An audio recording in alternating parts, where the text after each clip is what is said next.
Assalamualaikum warahmatullahi wabarakatuh. Alhamdulillah wassalatu wassalamu ala Rasulillah. Tsumma amma ba'd. Sahabat Tarbawi, santriwan, santriwati rahimakumullah. Berjumpa kembali bersama kami di IKT Islamic Channel kaum awam. Pada pertemuan yang lalu kita telah mengulas serba singkat biografi Imam An-Nawawi dan kitab Riyadhus Shalihinnya. Kali ini insyaallah kita akan menyampaikan sekelumit tentang kitab Mukhtasar Riyadhus Shalihin dan biografi Ustadz Mu'in selaku penyusun dari kitab tersebut. Ini kita sampaikan dengan tujuan agar pemahaman kita terhadap materi akhlak nanti bisa lebih komprehensif menyeluruh. Selain itu agar kita bisa lebih mengenal Ustadz Mu'in khususnya dalam dunia dakwah dan pendidikan. Sebab meskipun beliau adalah direktur di pondok kita tercinta Ibnu Abbas ini, tapi bisa jadi kita tidak tahu banyak tentang perjalanan hidup beliau begitu. Secara pribadi, kami berharap ada karya tulis khusus begitu yang membahas secara tuntas tentang biografi beliau dan para perintis berdirinya yayasan dan pondok pesantren Ibnu Abbas Klaten ini. Begitupun dengan sejarah perjalanan pondok kita ini dari awal hingga saat ini dan terus begitu. Menurut hemat kami hal tersebut mendesak untuk segera dilaksanakan sebab selain karena sejarah itu memang sangat penting dalam dunia pendidikan, saat ini alhamdulillah para perintis masih banyak yang membersamai kita meskipun juga sudah ada yang mendahulu kita dipanggil oleh Allah Subhanahu wa taala.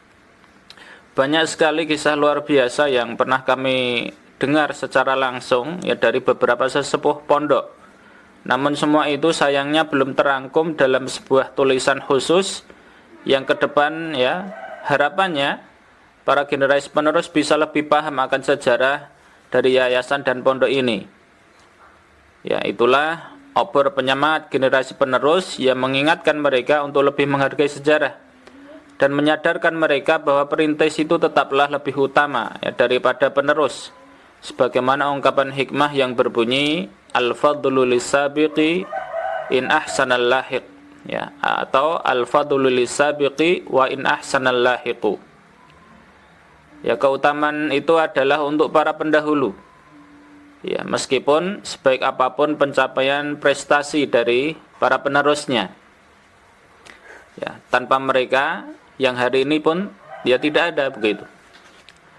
Begitupun orang tua kita. Baiklah, mohon maaf jika prolognya menjadi agak panjang ini. Sekarang marilah kita simak lebih dahulu sekilas tentang buku pegangan atau muqarrar dari mapel akhlak kita ini. Judul kitab ini adalah Mukhtasaru Riyadhus Shalihina lil Imamin Nawawi. Ringkasan kitab Riyadhus Shalihin karya Imam An-Nawawi rahimahullahu ta'ala. Kitab ini insyaallah akan kita pelajari selama 6 tahun dari kelas 7 hingga kelas 12. Harapan Ustadz antum betah di pondok ini di pondok kita tercinta ini hingga lulus kelas 12 di wisuda. Kalau dulu ada guyonan di pondok kami tercinta dulu di Assalam Solo, ada dua istilah, ada alumnus, ada jebolan. Kalau yang sampai kelas 12 atau kelas 6 kami menyebutnya, kemudian di wisuda itu namanya alumnus. Tapi kalau yang setelah MTS keluar begitu atau sebelum wisuda kelas 12 sudah pindah sekolah begitu atau keluar, maka disebutnya itu jebolan. Jadi belum lulus lah begitu. Karena memang celupan pondok celupan pendidikan di pondok itu 6 tahun hingga lulus begitu di wisuda. Kalau yang di tengah itu kemudian keluar maka celupan pendidikannya pun belum bisa dikatakan penuh atau maksimal. Namun itu bagi Ustadz pribadi masih sekedar sekedar istilah saja Sebab yang kita harapkan ada pada diri kita itu adalah celupan Islam yang hakiki. Meskipun setiap pondok tetap bagaimanapun itu punya ciri khas tersendiri. Itu dan dengan hidayah Allah harapan kita celupan Islam yang hakiki itu, yang sebenarnya itu bisa kita raih dimanapun lah begitu. Dan tentunya dengan berusaha yang maksimal. Jadi Ustadz juga nantinya berbaik sangka ya bahwa jika antum besok ya umpamanya nih ya, tapi Ustadz tidak berharap ya. Umpamanya besok tidak sampai lulus dari Ibnu Abbas tercinta ini, itu bukan karena hubungan yang bermasalah. Sekali lagi bukan karena hubungan yang bermasalah, sehingga kapanpun kalian datang nanti ya insya Allah tetap disambut baik ya oleh pondok. Ya, tetap disambut dengan baik oleh pondok. Ya tentunya ketika datang ya harus menyesuaikan diri dengan adab yang ada di pondok. Ya sebagai tamu sekaligus mantan santri. Ya jadi tetap harus ada hormat, ada adabnya lah. Kalau nanti ada yang datang ke pondok dengan adab yang tidak layak ya tentunya akan beda lagi masalahnya ya. Pondok itu punya aturan tersendiri dan punya ketegasannya tersendiri ya, jadi harus bisa dimaklumi. Baiklah, mohon maaf ya, kembali kepada kitab muqarrar kita. Kitab Mukhtasar ini ya terdiri begitu dari 168 halaman. Ya dibagi menjadi 131 bab. Ya, jumlah hadisnya ya setelah dihitung begitu ya kurang lebih 345 hadis yang berbicara ya semuanya berbicara tentang akhlak atau adab. Baik ya, akhlak atau adab yang ada dalam ibadah maupun muamalah ataupun apa? Akhlak yang bersifat lahiriah maupun batiniah. Ya. Dan semuanya penting tentunya. Ya. Ya meski pemilihan materinya sudah dilakukan sedemikian rupa begitu, namun ada beberapa hal yang harus dicatat. Yakni yang pertama adalah di situ kadang kita dapati ada pengulangan nomor hadis. Ya, kemudian ada juga pengulangan hadisnya bahkan. Ya, yang sudah ada di bab sebelumnya itu ditulis lagi, disampaikan lagi, ya mungkin karena memang ya ada irisan materinya dan memang judulnya bisa jadi mirip ya. Kemudian ada juga kesalahan ketik ya. Kemudian catatan yang juga harus kita perhatikan adalah adanya kutipan berupa potongan ayat tetapi ternyata tidak diberi tanda ya. Entah titik-titik atau apa atau tidak diberitahukan, intinya bahwa itu adalah potongan ayat ya, bukan ayat penuh. Tapi tentunya insya Allah itu tidak sampai merusak makna. Nah begitu. Nah kemudian yang perlu antum pahami juga ya, dan secara pribadi Ustaz mohon pemaklumannya begitu, bahwa nanti bahasan pada mapel akhlak ini insya Allah akan disampaikan secara perlahan saja ya, bahkan sangat lambat begitu. Ini dengan harapan ya nilai dari materi yang dibahas itu bisa dipahami dengan baik ya, untuk kemudian diamalkan ya secara maksimal baik lahir maupun batin ya, secara ikhlas. Ya, sebab sebagaimana pernah kami sampaikan bahwa ilmu dalam Islam itu selalu berkaitan dengan amal. Ya, ilmu harus diamalkan. Dan pengamalannya pun itu ya catatannya adalah harus dengan ikhlas hanya karena Allah Subhanahu wa ta'ala semata. Baiklah sahabat Tarbawi ya, terkhusus santriwan dan santriwati rahimakumullah, kita lanjutkan dengan ulasan singkat ya tentang biografi dari beliau Ustadz Mu'in ya, selaku penyusun dari kitab Mukhtasar ini. Ya ini biografinya ya Ustadz ambil begitu dari sebuah artikel di internet, dan ini insya Allah berupa wawancara begitu ya, kemudian dijadikan sebagai artikel di dalam sebuah website ya. Kemudian ya kita mulai saja. Jadi Ustadz Mu'in ya hafizahullahu taala ya, beliau adalah Dr. Muhammad Mu'inuddinillah Basri MA. Ya. Beliau lahir itu di Sukoharjo, ya, tanggal 15 Juni 1966, ya. Dan ini yang jadi catatan, ya, catatan awal yang penting adalah, jadi sejak kecil beliau itu semangat sekali dalam menuntut ilmu, ya, semangat sekali dalam menuntut ilmu, utamanya ilmu syar'i begitu. Namun memang sejak kelas 1 tsanawiyah, ya, sang bapak yakni Muhammad Basri itu, ya, wafat, ya, sudah wafat dalam kondisi juga ekonomi yang memang pas-pasan. Dalam cerita itu disampaikan begitu, ya, sangat kekurangan lah begitu. Kemudian dari segi pendidikan, Ustadz Mu'in itu menghabiskan waktu pendidikan dasar dan menengahnya itu di Surakarta, ya, di kota Surakarta, ya, di Muhammadiyah begitu. Kemudian ini yang juga menjadi perhatian kita dan patut kita contoh adalah meskipun beliau sekolah di sekolah formal, ya, mengikuti pendidikan di sekolah formal, tapi ternyata beliau masih menyempatkan diri untuk ngaji, ya, ngaji kitab, ya, yang sering kalau bahasa pesantren itu, ya, pesantren klasik khususnya itu namanya adalah ngaji sorogan, ya. Salah satu guru beliau adalah Kiai Abdul Hamid. Beliau lulusan Mambaul Ulum, ya, Surakarta. Ya. Ketika sorogan itu, ya, sorogan itu sebelumnya, ya, sorogan itu sistem ngaji, ya, mirip atau sama, ya, dengan talaki. Jadi 1 lawan 1 begitu. Ya, sehingga kemampuan dari murid itu bisa ketahuan, ya, dia kan memang dia baca sendiri kemudian diteliti, jadi mirip sekali begitu dengan model talaki, ya. Itu, ya, lah, kalau di pesantren itu ada istilah juga bandongan, ya, atau mungkin juga wetonan, ya. Kalau bandongan atau wetonan ini biasanya untuk yang apa istilahnya klasikal atau mungkin kolektif begitu. Ya, kurang lebih seperti itu. Kemudian ketika ngaji sorogan ini, ya, Ustadz Mu'in yaitu sampai bisa menghatamkan kitab tafsir Al-Munir Al-Bantani. Kemudian juga fikih sunnah karya dari Sayyid Qutb.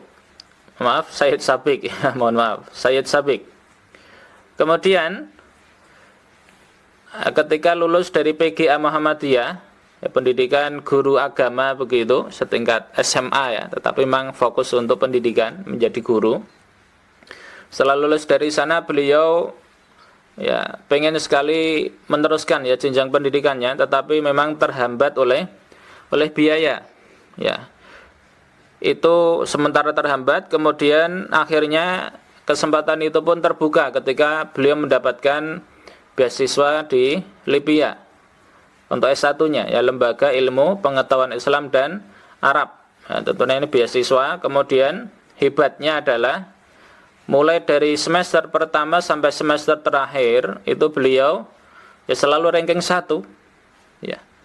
Dan dalam artikel tadi disebutkan, beliau berkomentar bahwa ketika di Libya itulah beliau punya kesempatan yang luas begitu, ya, untuk melakukan telaah dan diskusi secara serius, ya, luar biasa, ya, selalu ranking 1, kemudian, ya, selalu, ya, menyempatkan diri untuk mentelaah dan diskusi.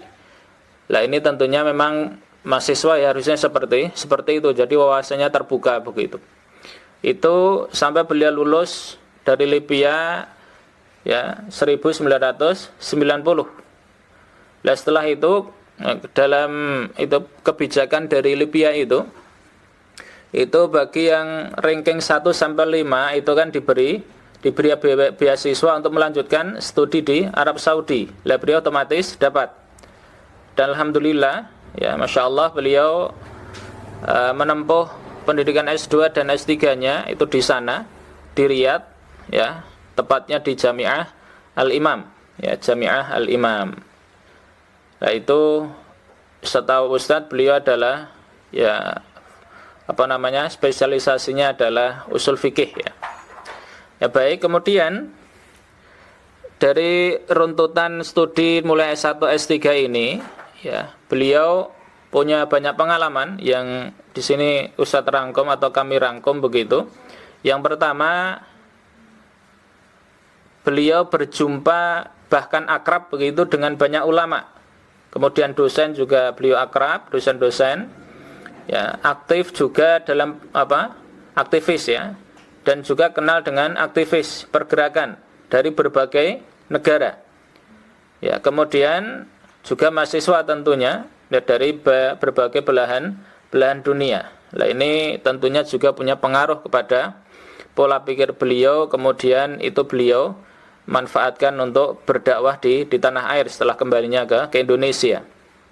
Ya, selain itu pengalaman beliau adalah bisa menimba ilmu langsung dari masyayikh di sana. Ya, salah duanya begitu adalah Syekh Al-Utsaimin dan Syekh bin Baz. Ya, kemudian selain kuliah menuntut ilmu, di sana beliau ternyata juga memanfaatkan betul waktunya itu untuk berdakwah. Ya, bahkan pernah mendirikan ma'had begitu, entah ini bentuknya seperti apa, cuman di istilahnya adalah ma'had ya, untuk mendakwai para TKI ya, tenaga kerja Indonesia yang bekerja di Arab Saudi. Ya, jadi berdakwah, ngadakan pengajian dan seterusnya begitu untuk mereka. Ya, selain berdakwah, beliau memanfaatkan waktunya juga untuk menerjemah buku.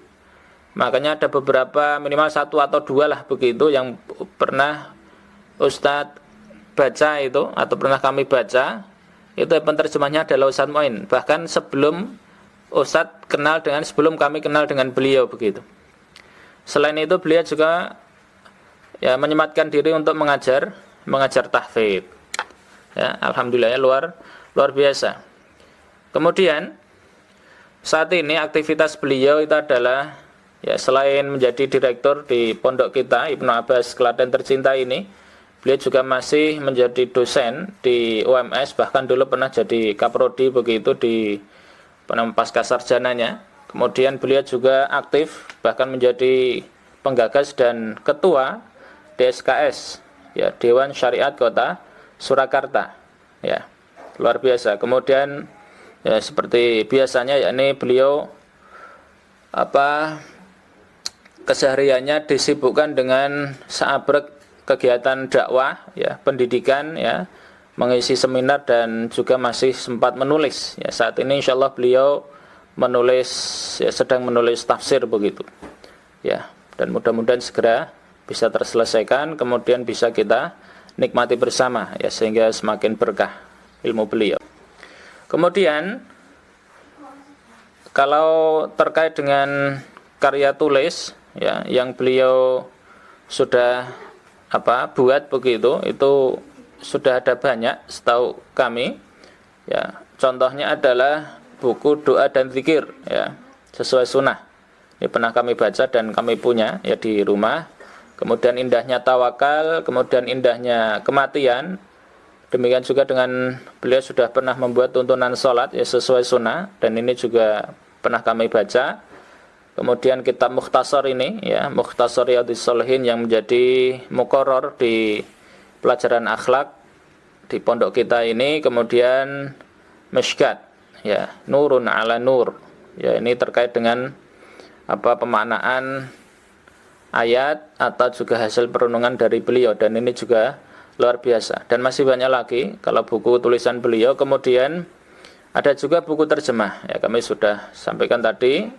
Kemudian ya makalah ya, kemudian menulis artikel, itu insyaallah juga sudah banyak ya, tidak perlu kami sebutkan di sini. Nah, kemudian ya, yang luar biasa dari beliau dan kami sendiri baru tahu begitu, yakni adalah bahwa beliau ternyata itu punya silsilah keturunan atau nasab ya, dari para ulama dan pejuang.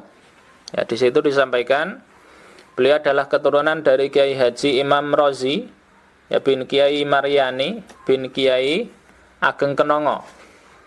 Nah, Kiai Haji Imam Rozi ini adalah pendiri pesantren Singomanjat ya, di Tempur Sari Klaten ya, di Tempur Sari Klaten. Makanya ya, ibunda beliau juga masih di sana, ya masih bertempat tinggal di Tempur Sari, ya. Punya saya, ya, Ustadz yakin juga luar biasa, begitupun dengan almarhum bapak beliau begitu. Kemudian di usia 24 tahun, Kiai Haji Imam Razi ini bergabung melawan penjajah Belanda, ya, pada masa perang Diponegoro begitu, bersama Kiai Mojo dan para pejuang lainnya. Kemudian mungkin karena dekat, ya, sehingga beliau menikah dengan Raden Ajeng Sumirah. Raden Ajeng Sumirah ini adalah saudari sesusuan Pangeran Diponegoro, ya, Pangeran Diponegoro begitu. Ya, lah ketika masa perang itu beliau diangkat sebagai Manggolo Yudo, ya, atau panglima perang, ya, sekaligus ya menjadi penghubung antara Pangeran Diponegoro dan Pakubuwono ke-6, ya, di Surakarta sana. Ya, itu nasab yang luar biasa. Makanya itu mungkin menjadi salah satu inspirasi begitu dan motivasi bagi beliau untuk ya senantiasa menjadi pejuang, ya, menjadi dai begitu sebagai seorang ulama, dan itu harapan Ustadz pribadi bisa menginspirasi kita, ya, untuk senantiasa berjuang untuk menegakkan kalimat la ilaha illallah. Baik, mungkin sementara itu yang bisa kami sampaikan, ya, mudah-mudahan ada yang bisa diambil, ya, titik-titik tertentu yang itu menjadi bahan pemikiran kita dan menjadi penyulut bagi kita untuk senantiasa semangat dalam berjuang di jalan Allah, dan khususnya terkait dengan pendidikan kita di Pondok Pesantren Tahfidzul Quran Ibnu Abbas tercinta ini. Dan di pertemuan yang selanjutnya, ya, insya Allah kita akan mulai masuk begitu membahas isi buku, ya, kitab Mukhtasar Riyadhus Shalihin ini, dan ini kita mulai dari muqaddimah, ya, membaca dan menerangkan sedikit terkait dengan muqaddimahnya begitu, karena itu juga sangat penting supaya kita punya gambaran umum terkait dengan buku dan proses penulisan buku begitu. Baik, itu yang bisa kami sampaikan untuk pada pertemuan kali ini. Ya, kita tutup majelis kita. Allahumma iyyaka na'budu wa iyyaka nasta'in fahdina siratal mustaqim subhanakallahumma bihamdik asyhadu an la ilaha illa ant astaghfiruka wa atubu ilaik wa akhiran naqulu lakum assalamu alaikum warahmatullahi wabarakatuh.